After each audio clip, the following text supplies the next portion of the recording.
Welcome to our explainer. Today, we're taking a deep dive into Ed Husain's book, The House of Islam.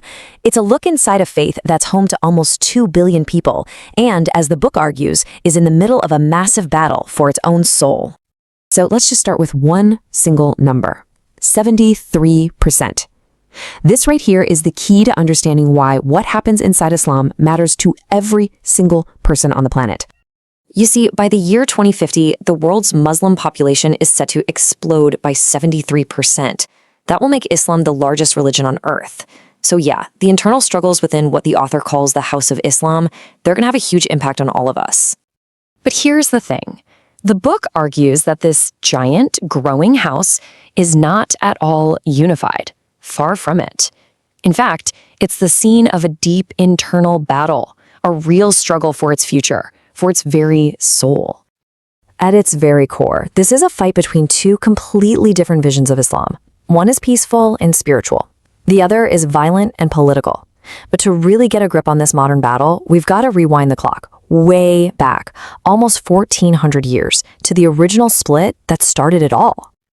This is that ancient Sunni-Shia divide. Now, it started as a political argument, right? A dispute over who should lead after the Prophet Muhammad died. But it was cemented in blood at the Battle of Karbala, the killing of the Prophet's own grandson. Well, that created a wound that, according to the author, has just never really healed. But okay, let's fast forward. Beyond that ancient split, the book really zeroes in on a much more modern fight. On one side, you've got traditional or Sufi Islam, think mystical, focused on your inner spiritual life. And on the other side, you have a rigid, literal, and puritanical version that wants to purge the faith of anything it considers a deviation. Now, this puritanical strain often goes by the name Salafi Wahhabism. It's an ultra-conservative movement that wants to go back to what it calls the pure Islam of the very first generations. And, its expansion across the globe has been fueled by an absolutely staggering amount of money. $200 billion. The source states that Saudi Arabia has spent more than this to export its very strict Wahhabi vision of Islam to the rest of the world. This is a massive global campaign, funding mosques, schools, and clerics who all push this one very specific and often intolerant interpretation. So that leads to a huge question, right? How in the world did this extremist ideology get so much traction? Well, the author argues it didn't just pop up out of nowhere. A very specific period of crisis and decline in the Muslim world basically created the perfect fertile ground for this anger to take root and grow. To understand that anger, the book takes us back to a real turning point in history. It's the moment when the great Muslim empires, which for centuries were the center of the world, began to just crumble in the face of a new, technologically and militarily superior West. This whole period created a profound shock, a real loss of confidence. I mean, imagine, for centuries, Muslim civilizations were the dominant powers on the globe. Then all of a sudden, the tables are completely turned. And this led to what the author describes as a deep crisis and a sense of dishonor. The book lays out this clear chain of events, like dominoes falling.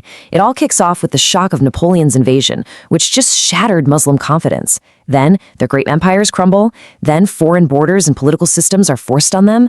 And all of this fed into this deep sense of grievance, which gave birth to a brand new political ideology. And this is a really, really important point the author makes. The distinction between Islam, the faith, and Islamism, the modern political movement. See, Islamism isn't just about being a Muslim. It's about using a very specific interpretation of Islam to grab political power and create a state that's governed by Sharia law. So, given this deep internal battle and this whole historical context of humiliation, what does the book say are the biggest challenges facing the Muslim world today? And maybe more importantly, what's the path forward? The book identifies some pretty critical, systemic problems plaguing the modern House of Islam. And these aren't just external threats, they're internal cracks in the very foundation.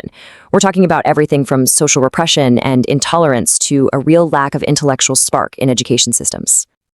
And look, this is not a fringe view. Data cited in the source shows a widespread desire in many Muslim-majority nations for Sharia to be the main source of law. For instance, 87% in Egypt and 83% in Jordan support this. It just goes to show you the deep appeal of Islamist ideas. So, how do you even begin to fix these cracks? The author proposes a kind of a three-part plan. First, political reform, maybe something like a Middle East union.